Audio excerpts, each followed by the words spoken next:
cette vidéo, nous allons passer au chargement de la structure.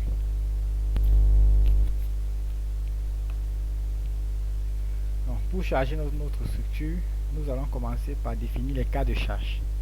Et pour cela, nous pouvons cliquer sur chargement, cas de charge. Ou alors nous pouvons venir cliquer sur cette icône, cas de charge, et nous pouvons définir les cas de charge. Comme cas de charge, nous avons plusieurs cas de charge. Nous avons premièrement le poids propre de la structure, le poids propre des éléments qui constituent la structure. Ensuite, nous avons les autres charges permanentes qui supportent la structure, telles que le poids des carreaux, le poids des cloisons amovibles, les faux plafonds. Nous avons les charges permanentes linéaires telles que les poids des murs sur les poutres, et nous avons les charges d'exploitation. Donc nous allons commencer par définir tous nos différents cas de charge. Nous avons premièrement le poids propre. Donc nous allons écrire, c'est une charge permanente, suivant poids propre. Ajouter. Ensuite, nous avons charge permanente surfacique. Nous allons écrire charge permanente surfacique. Ajouter. Ensuite, charge permanente linéaire.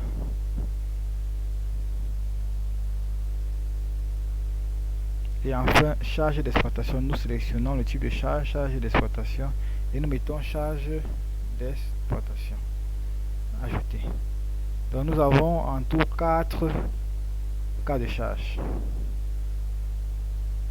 Quand on définit les cas de charge, les icônes telles que définir charge, combinaison de charges, s'affichent automatiquement. Donc nous allons passer à la définition des charges. Donc pour définir les charges, nous pouvons cliquer sur définir charge, ou alors nous venons sur cette icône, cliquer définir charge. Nous allons commencer par le poids propre. Donc il faut toujours sélectionner le cas de charge ici, poids propre, et vous verrez que automatiquement le poids propre est pris en compte par robot, et nous pouvons voir que toute la structure est en rouge. Ça signifie que le poids propre a été pris en compte. Donc nous allons passer à la charge permanente surfacique. La charge permanente surfacique, nous allons la définir pour chaque niveau. Nous allons commencer par la toiture. La toiture, nous avons ici une toiture terrasse. Mais généralement dans nos bâtiments, nous avons des toitures, nous avons des charpentes bois ou des charpentes métalliques, et avec des charges généralement, pour la plupart, pour la couverture, on a souvent 0,06 kN par mètre carré. Le support de couverture 1 kN, 0,1 kN par mètre carré, ce qui nous fait à peu près 0,16 kN par mètre carré. Donc, mais pour maximiser, nous mettons généralement, nous pouvons prendre 1 kN pour représenter la charge de la toiture. Étant donné que nous avons une dalle d'épaisseur 12, nous pouvons soit convertir la charge de 1 kN pour voir l'épaisseur correspondante, ou alors nous pouvons appliquer le badage sur ces dalles pour appliquer la charge permanente. Donc dans notre cas, nous allons appliquer le badage sur les dalles de la toiture afin d'annuler leur poids propre et appliquer la charge de 1 kN par mètre carré. Donc nous allons venir sur structure. Nous pouvons venir sur structure badage ou alors caractéristiques additionnelles, répartition des charges badage, ou alors venir ici sur cette icône définition de la structure et choisir cette icône sur répartition des charges sur le badage. Ainsi, nous avons une fenêtre qui s'affiche. Nous avons reparti dans les deux directions, reparti dans une direction, reparti suivant X. Bon, et pour savoir à quoi correspond X, Y, nous allons activer le repère local des bases, des barres et des panneaux. Nous avons dans le repère local, vous voyez dans ce repère local, la direction X est en bleu, la direction Y, ça c'est le repère global, la direction X est en bleu, la direction Y est en vert. Donc vous voyez partout là où c'est en bleu c'est la direction X et là où c'est en vert c'est la direction Y. Donc nous allons repartir selon la direction X.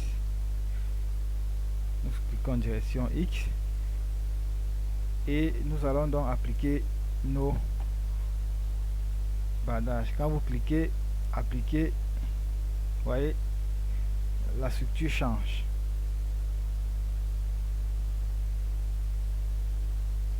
Appliquer, appliquer, appliquer. Là on le fait partout. Oh. Il faut toujours vérifier la position où nous sommes situés. Mais là nous étions situés à l'étage 1 dans tout ce que cette opération doit être effectuée au niveau de la toiture. Donc nous devons annuler ces opérations.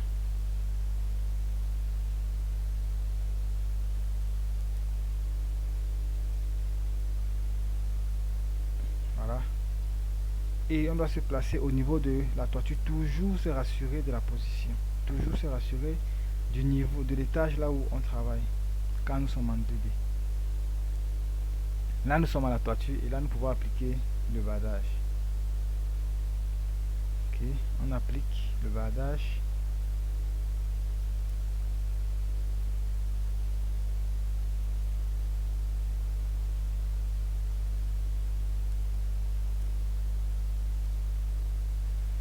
Au niveau de la toiture, nous devons couvrir la cage d'escalier pour éviter que les eaux ne retombent dans l'escalier. Ainsi, nous devons dessiner notre dalle.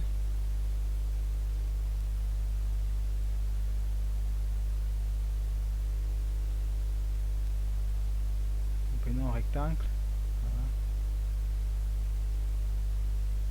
Voilà. Et on applique le badage.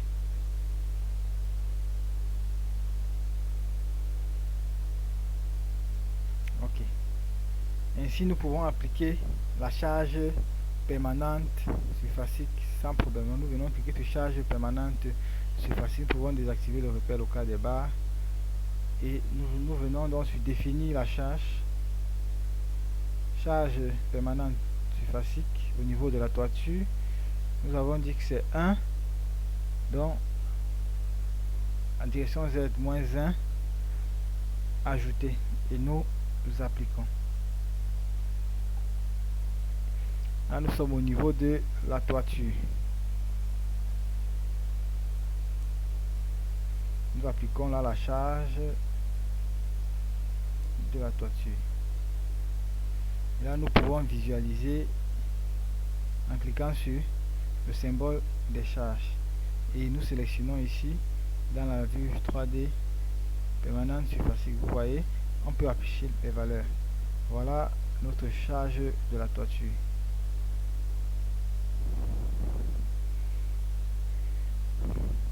Ensuite, nous descendons au niveau de l'étage 5. Au niveau de l'étage 5, nous avions un plancher à Audi que nous avons converti en une épaisseur de dalle pleine pour reprendre les efforts de cette dalle à Audi.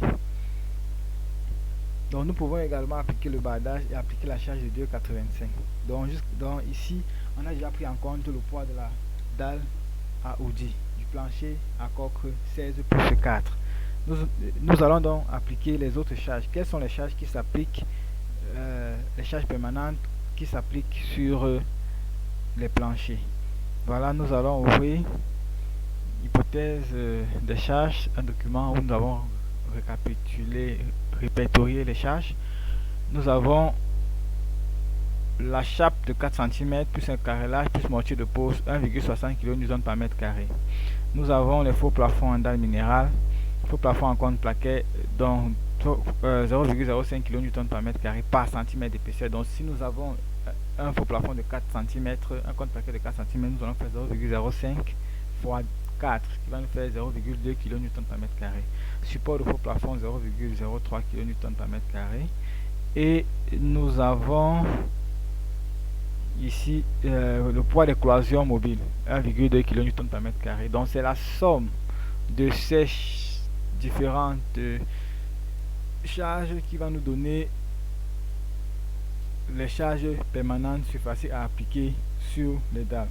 Donc en additionnant ces différentes charges, nous allons considérer une charge de 3, donc nous avons 1,60 plus 1,2 plus 0,3 plus 0,5 fois 4, ça nous donne 3,03 kN par mètre carré. Donc nous allons venir sur définir charge surfacique et positionner la charge moins 3,03 et ajouter. Maintenant nous allons donc positionner nos charges. Voilà, on est à l'étage 5, on positionne nos charges.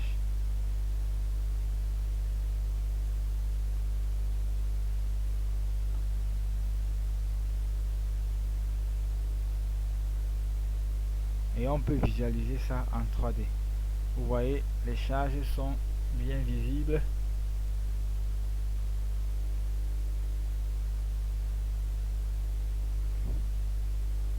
Voilà, les charges sont bien visibles.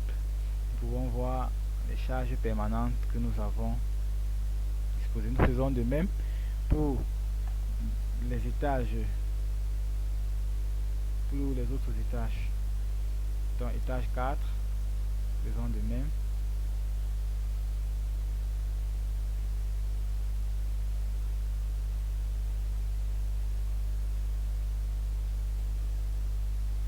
Étage 3.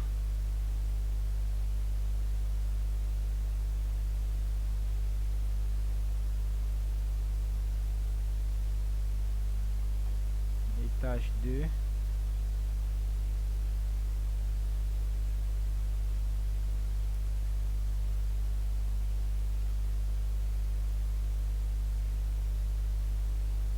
Étage 1.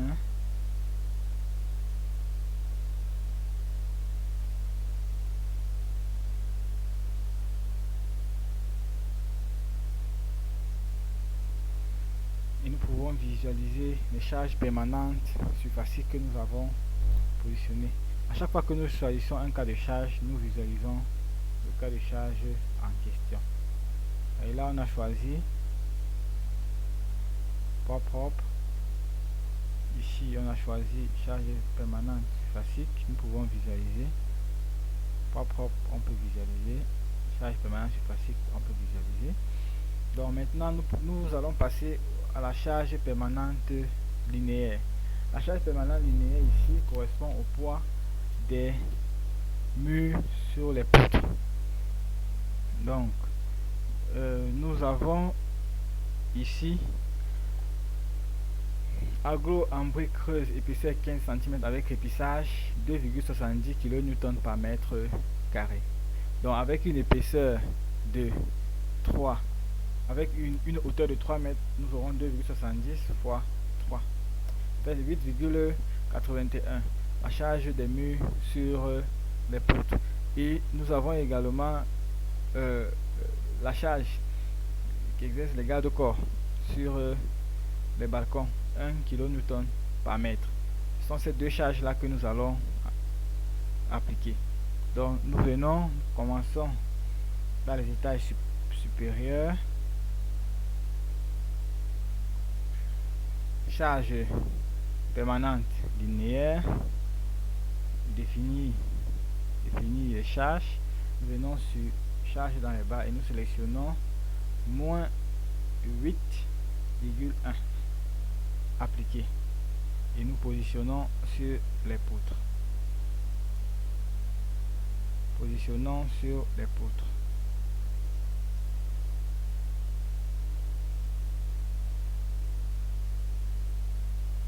Là où les murs vont passer. Ensuite, nous allons positionner la charge du balcon. Nous avons dit c'est moins 1 kN par mètre. Nous cliquons sur charge des balcons et nous pouvons visualiser notre charge. Vous voyez, la charge des murs est 8 fois plus grande que la charge des balcons et cela est représenté ici. Donc nous faisons la même chose. Alors nous allons placer la charge des balcons sur les autres étages. Ensuite nous placerons les autres charges des murs. Donc étage 4, charge des balcons, nous plaçons la charge des balcons. Ça c'est pour simplement accélérer la définition des charges. Donc nous allons étage 3,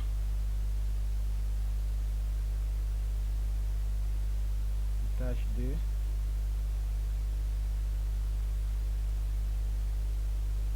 étage 1,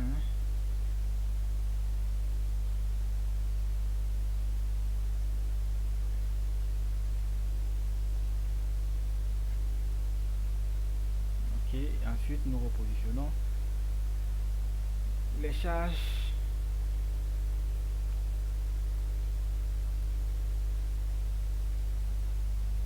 déjà. Nous pouvons voir les charges que nous avons placées sur les balcons. Moins 1, ici nous avons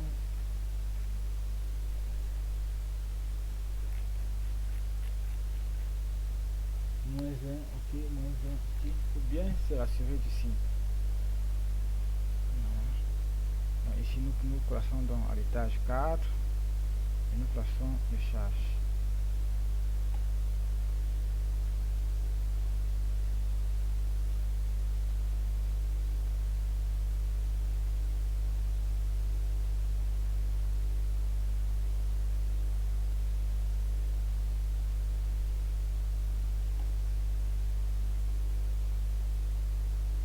Étage 3.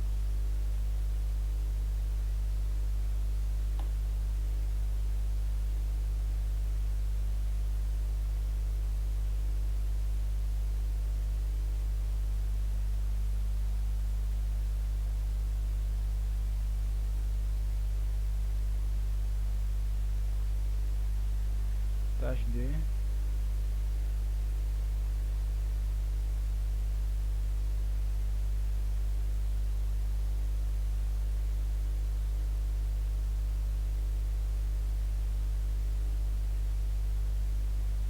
Étage 1.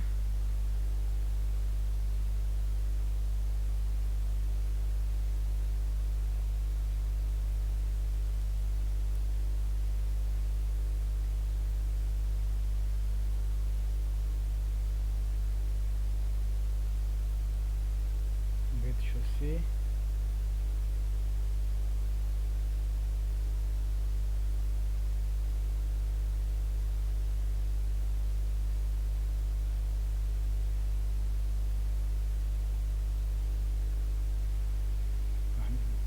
Nous pouvons vérifier que les charges sont placées partout. Voilà, et nous pouvons visualiser les charges dans la structure, les charges permanentes linéaires de la structure.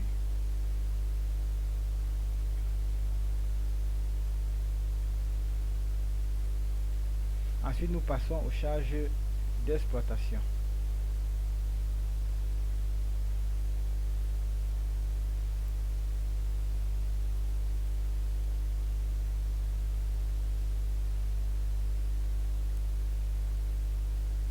charge d'exploitation.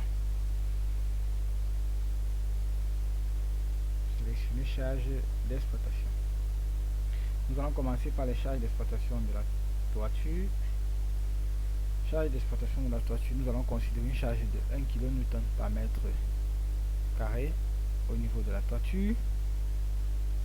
Nous allons considérer pour les planchers, logement y compris comme l'aménageable, la valeur est préconisée 1,5 kN par mètre carré. Les balcons, nous avons 3,5 kN par mètre carré. Et les escaliers, à l'exclusion de masse isolée, nous avons 2,5 kN par mètre carré. Et nous avons les greniers, les étages des caves, etc. Donc nous allons utiliser ces charges d'exploitation. Donc pour la toiture, nous allons mettre 1 kN par mètre carré. Nous venons se définir les charges surfaciques et nous choisissons -1 appliqué et nous positionnons la charge. Toujours se rassurer d'être au niveau de la toiture.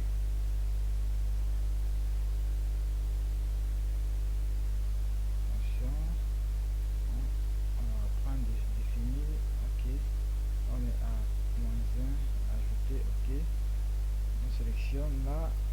Chaque fois que nous sélectionnons une charge, là, chaque fois que nous positionnons une charge sur un élément, cet élément est coloré en rouge pour nous permettre de ne pas doubler les charges.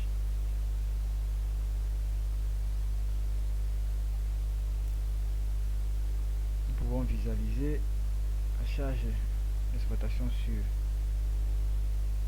la terrasse. Ensuite, nous allons placer la charge d'exploitation au niveau des planchers. Nous avons -1,5, -1,5,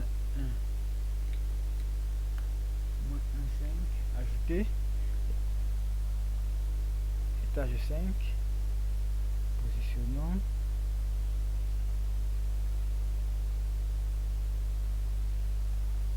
À l'exception des balcons et des escaliers.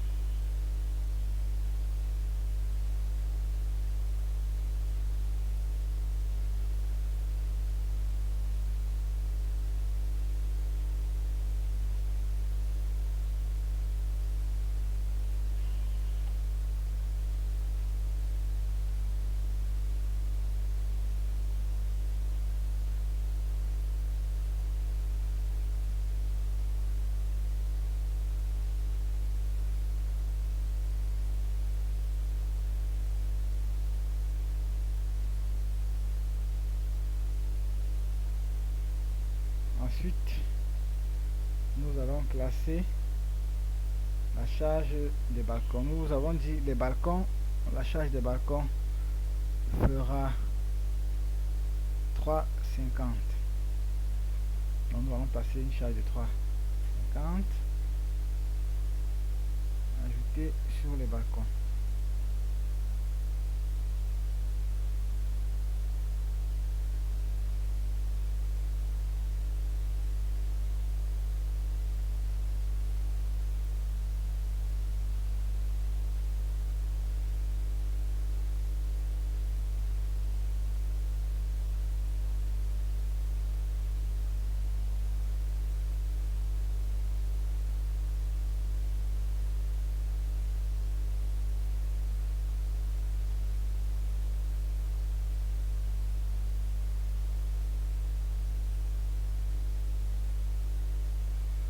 Visualiser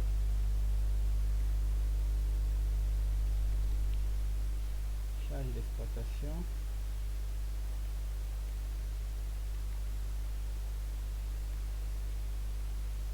visualiser les charges d'exploitation que nous avons positionnées.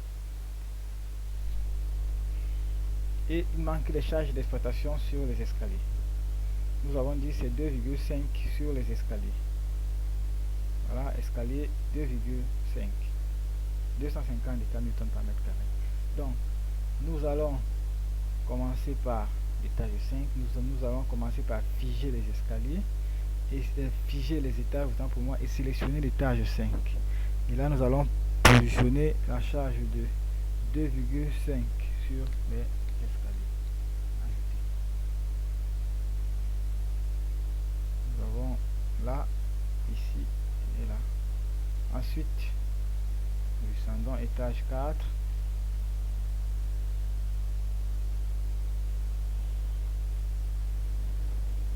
Étage 3.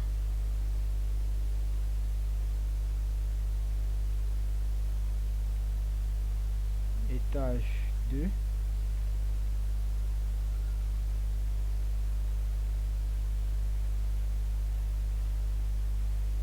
Étage 1.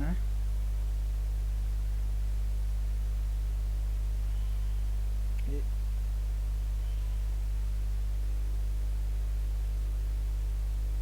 nous allons libérer pour observer les charges que nous avons appliquées. Vous voyez là, nous avons les charges. Là, nous avons toutes les charges d'exploitation que nous avons appliquées sur notre ouvrage. Vous voyez, à chaque fois que nous allons sélectionner un tas de charges, la charge en question va s'afficher. Le poids propre, vous voyez, le poids propre. Charge permanente classique, vous voyez, c'est positionné. Les charges permanentes linéaires sur les poutres. Charge d'exploitation positionnée. Maintenant, nous allons passer à la combinaison des charges. Pour effectuer la combinaison des charges, nous venons sur chargement et nous cliquons sur combinaison manuelle. Vous pouvez également faire des combinaisons automatiques. Là, le logiciel fera des combinaisons lui-même en fonction de la norme choisie. La norme choisie ici, c'est le païen. Donc, vous pouvez également cliquer ici sur pondération pour choisir la norme et faire générer générer la combinaison automatique. Donc, nous allons cliquer sur chargement, la combinaison manuelle. Nous cliquons état limite ultime, nous allons appeler ça élu. OK. Et nous allons sélectionner tous les cas de charge appliqués. Nouvelle combinaison, état limite de service. Dans combinaison, état limite de service, nous appelons ça ELS.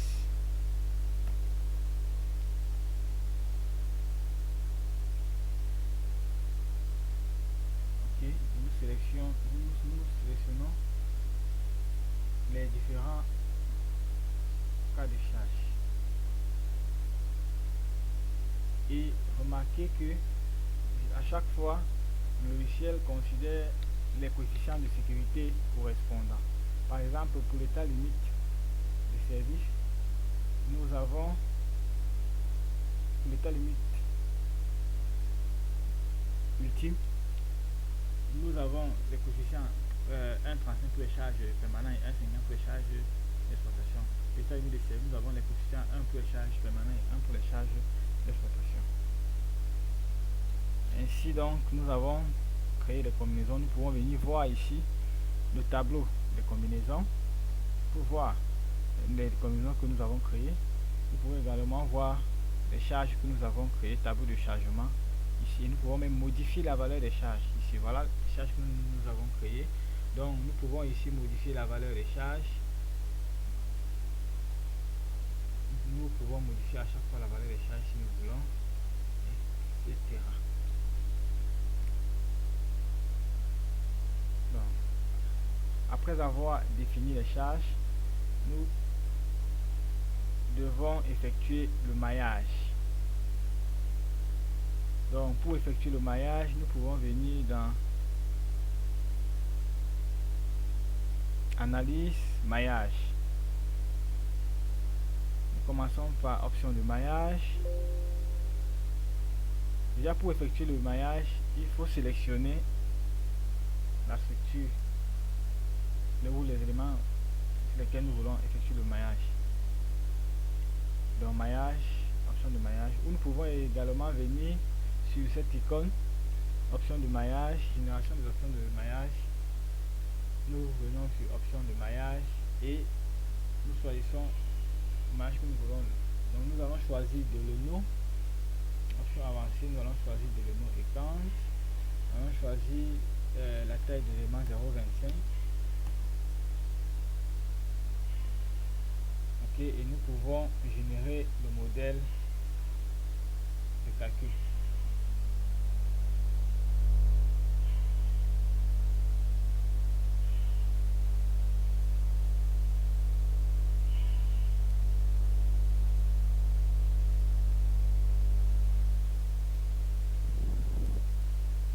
Nous voyons le modèle de calcul est effectué, c'est affiché 0 erreur, 0 avertissement.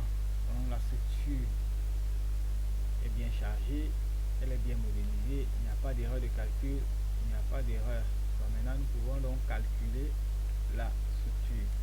Nous allons lancer le calcul de la structure. Pour lancer le calcul de la structure, nous pouvons aller dans analyse, calculer la structure, ou alors dans analyse, ou alors dans analyse, ou alors sur cette icône là vous voyez calculer la structure.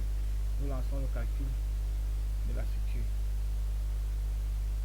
Et quand ça affiche, évidemment s'il y a des erreurs ça va afficher les erreurs, s'il y a des avertissements ça va afficher les avertissements et vous pourrez les corriger. Donc, dans notre cas il n'y a pas d'erreur, il faut toujours se rassurer de n'avoir aucune erreur et aucun avertissement. Voilà, notre structure a été modélisée et calculée. Donc nous allons prochainement passer au calcul et au dimensionnement des éléments de structure.